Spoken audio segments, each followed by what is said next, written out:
10 વર્ષનો આ સર્વે, 1 લાખ પરિવારમાં સર્વે, પૃથ્વીના 5 ખંડો ઉપરનો સર્વે, દુનિયાના 100 દેશોમાં સર્વે, એની પરથી તારણ કાઢ્યું કે જે પરિવારોમાં ધર્મ અને ભક્તિના સંસ્કાર વિશેષ છે એ પરિવારમાં પહેલી વાત કે પરસ્પર એકબીજા પ્રત્યે સહન કરવાની વૃત્તિ, સહિષ્ણુતા અને પ્રેમ એ વધારે જોવા મળ્યા.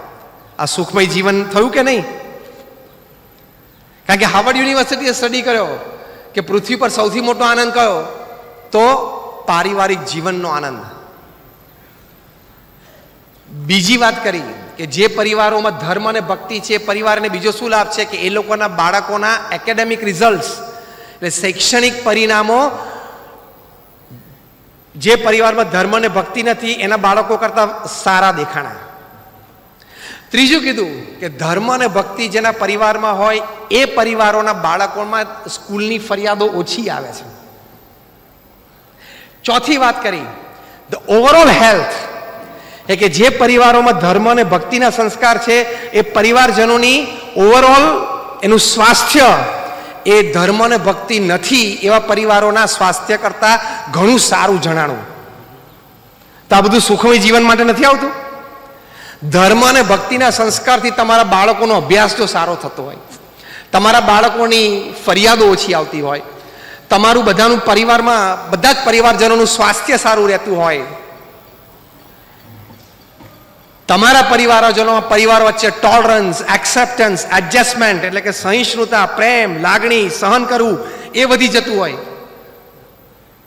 તો એ સુખમય જીવન યાત્રા નથી? યસ ઓર નો? એ સુખમય જીવન યાત્રા છે. તો આ સાયન્ટિફિકલી સર્વેથી પ્રૂવ થયેલું છે.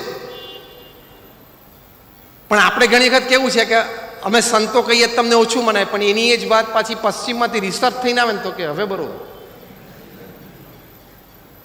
આપણે કહીએ ને કે યોગ કરો તો યોગ ના કરે, પણ એ યોગ અમેરિકા જાય, યોગ વાયોજી યોગની પાછળ બિગ ઇન્ફ્લેટેડ અમેરિકન એ લાગે યોગા, અને પાછું આવે ને એટલે કે હવે કરું. આપણી માનસિકતા એવી છે. પણ આ હકીકત છે. એક છેલ્લો પ્રસંગ કહીને પૂરું કરું. જો ભગવાન પ્રત્યેની શ્રદ્ધા અને ભક્તિ તમને પ્રેક્ટિકલી શું લાભ આપે છે?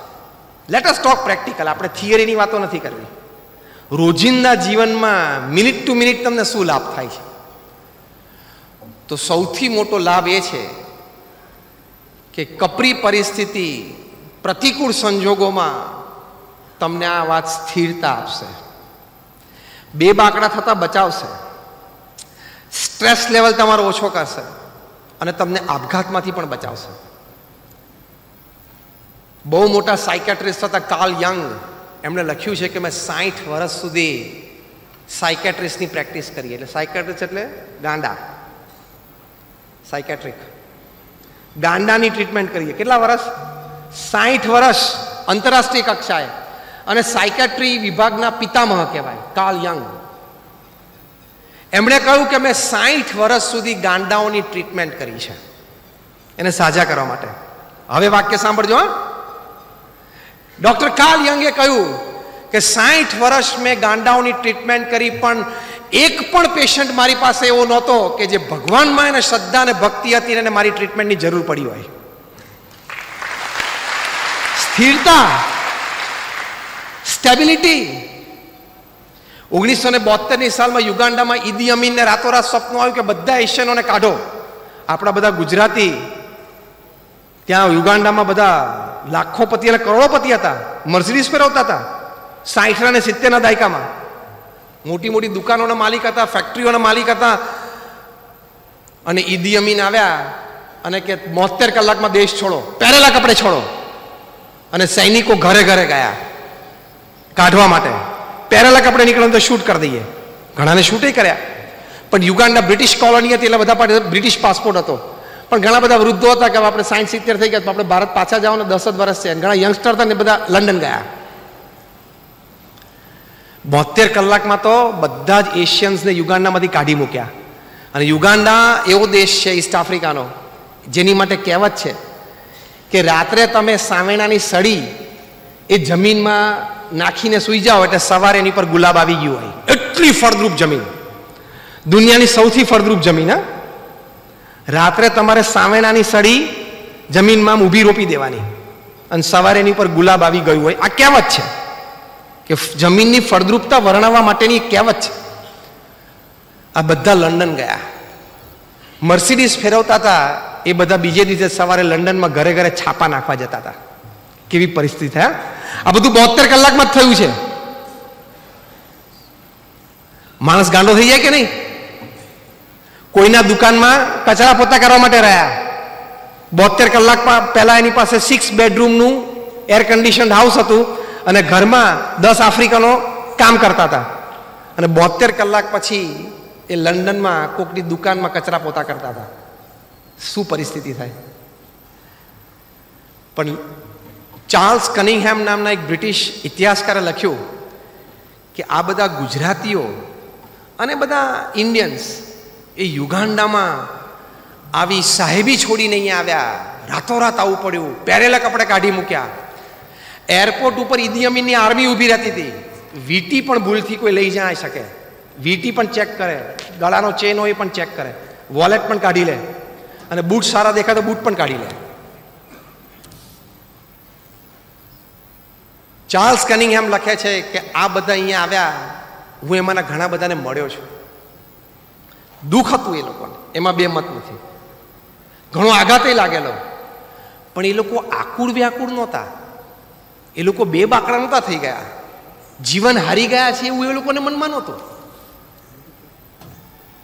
એ લોકો જે કામ મળ્યું કરવા માંડ્યા.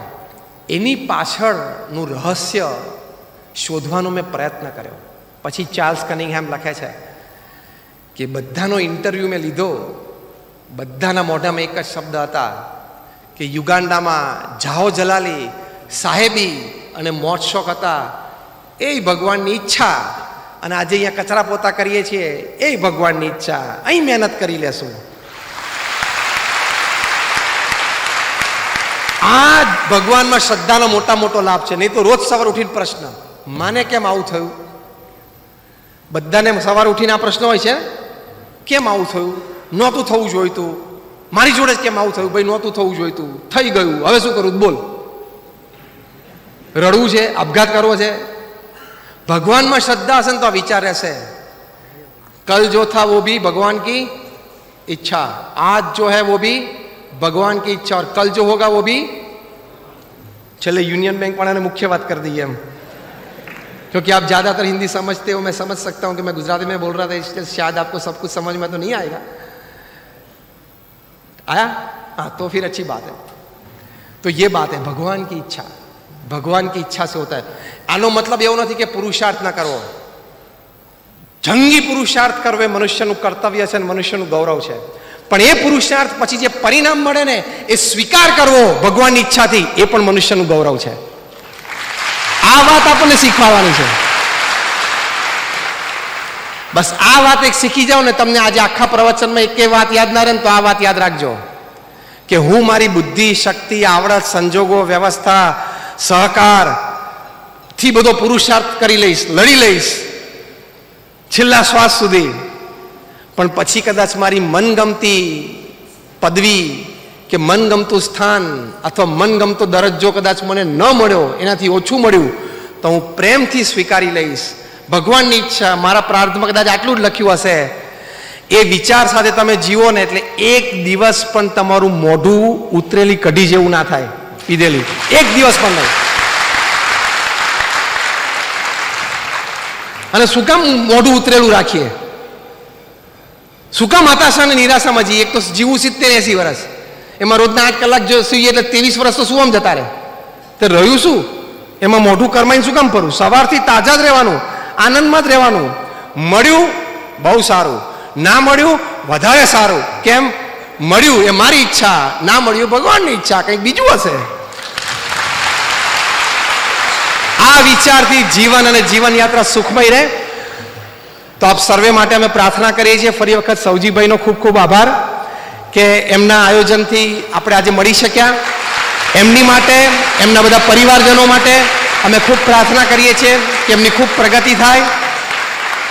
અને વહેલાસર વરાછાથી પાછું બધું અહીંયા તંત્ર ગોઠવાય, મને પાછળ દેખાડ્યું બધું ગોઠવાય જેવું, એ બધું વહેલું ગોઠવાઈ જાય અને જેટલો અત્યારે વર્કફોર્સ છે એનો ડબલ વર્કફોર્સ ઊભો થાય એવી આજના દિવસે પ્રાર્થના કરીએ છીએ.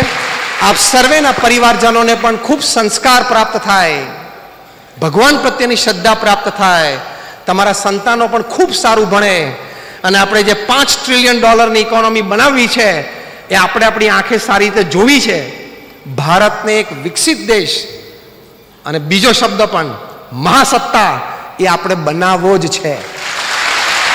જય સ્વામિનારાયણ, જય શ્રી કૃષ્ણ. ખૂબ ખૂબ આભાર. બધાને વિનંતી પોતાની જગ્યા પર ઊભા થઈને જોરદાર તાળીઓથી સ્વામીજીનો આભાર વ્યક્ત કરે. અમારા હરિકૃષ્ણ પરિવાર